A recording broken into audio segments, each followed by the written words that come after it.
বার্ষিক সাধারণ সভায় আজকের সম্মানিত সভাপতি সাংবাদিক জনাব শহীদুল ইসলাম, আজকের এই সভার সম্মানিত প্রধান অতিথি বাংলাদেশ জাতীয়তাবাদী দলের ভারপ্রাপ্ত চেয়ারম্যান, বিশেষ করে গণতন্ত্র পুনরুদ্ধার শুধু নয়, দেশের মালিকানাও জনগণের হাতে ফেরত দেওয়ার যে আন্দোলন চলছে, সেই আন্দোলনের নেতা জনাব তারেক রহমান, উপস্থিত বাংলাদেশ জামাত ইসলামের মহাসচিব অধ্যাপক গোলাম পরোয়ার ভাই, উপস্থিত জাতীয় নেতৃবৃন্দ, সেই সাথে বাংলাদেশ ফেডারেল ইউনিয়ন অফ জার্নালিস্টের সভাপতি মহাসচিব, ঢাকা ইউনিয়ন অফ জার্নালিস্টের বর্তমান সাধারণ সম্পাদক সহ সাবেক সভাপতি এবং সাধারণ সম্পাদকগণ, জাতীয় প্রেস ক্লাবের সাবেক সভাপতি এবং সিনিয়র সাংবাদিকগণ, আমন্ত্রিত অতিথিগণ, সম্মানিত উপস্থিতি, আসসালামু আলাইকুম। আজকে এই টেনিস গ্রাউন্ডে দাঁড়িয়ে বক্তব্য রাখা সত্যি সত্যি খুবই কষ্টের এবং আনন্দের। কষ্টটা হচ্ছে অনেক বক্তা বক্তব্য দিয়েছেন, আমরা অনেক প্যান্ডেল ভাঙতে দেখেছি। এখানে ভাঙা প্যান্ডেলেও আপনারা কর্মসূচি করেছেন, সেটাতেও আমরা উপস্থিত হয়েছি। এটা হচ্ছে কষ্টের দিক। আর আনন্দ হচ্ছে এই যারা এগুলো করেছে তারা আজকে কোথায়, তারা আজকে কি আছে?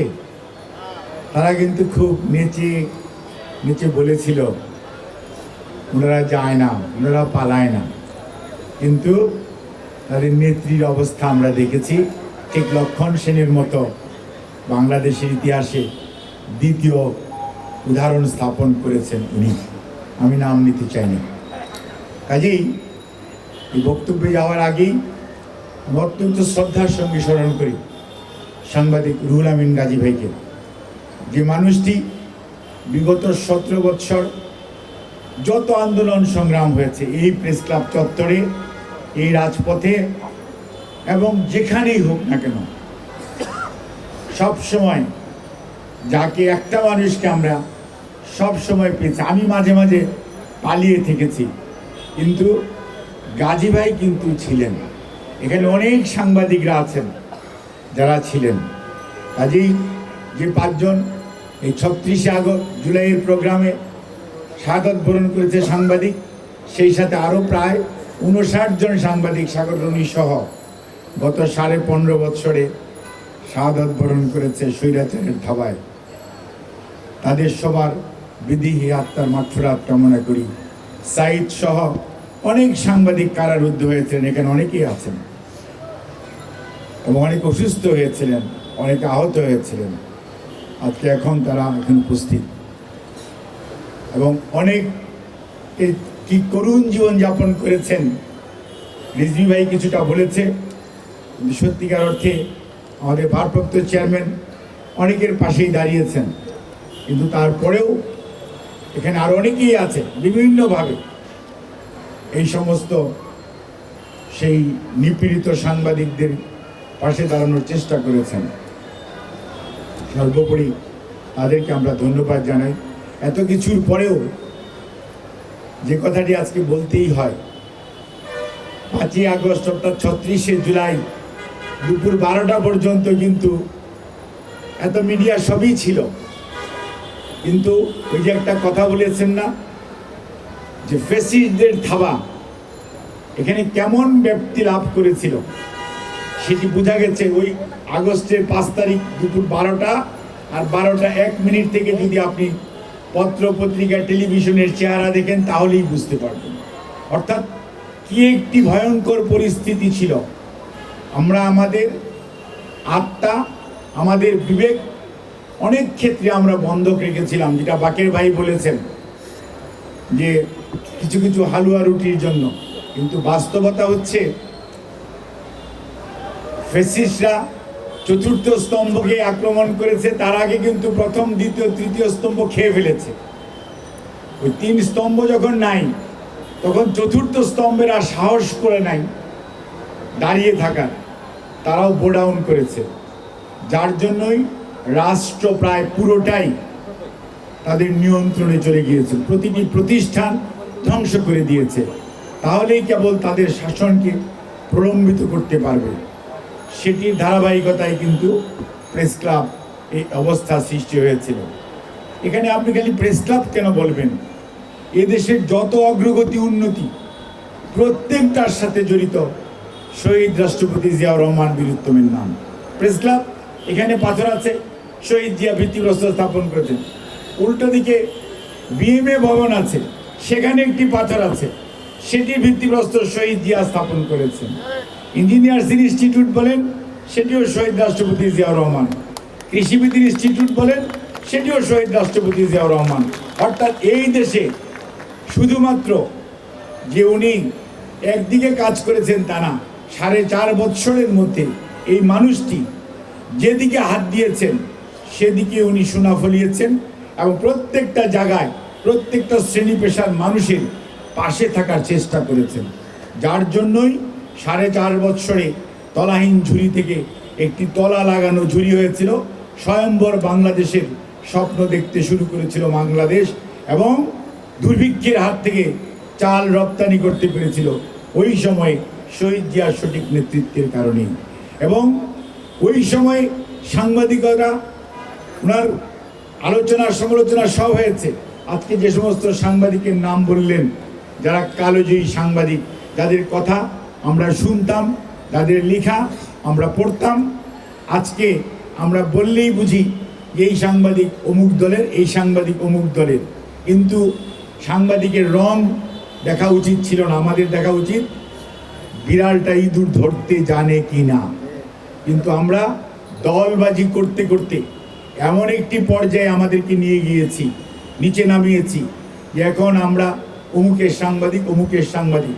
মানুষের, জনগণের যে সংবাদপত্র, জনগণের যে সাংবাদিকতা, সেটা অনুপস্থিতির কারণেই প্রেস ক্লাবের এই করুণ অবস্থা হয়েছিল। আজ এখনও যারা আপনারা এই ডিউজে, বিএফইউ যে প্রেস ক্লাব, আমাদের একটি মাত্র চিন্তা ভাবনা হওয়া উচিত, যেমনটি আমাদের ভারপ্রাপ্ত চেয়ারম্যান সবসময় এখন বলছেন, দেশের মানুষের পাশে যান, দেশের মানুষের কথা বলেন, বিরোধী দলের কথা না, দেশের মানুষের আশা আকাঙ্ক্ষার লেখাটাই হচ্ছে সাংবাদিকতার কাজ এবং সেটি হতে হবে।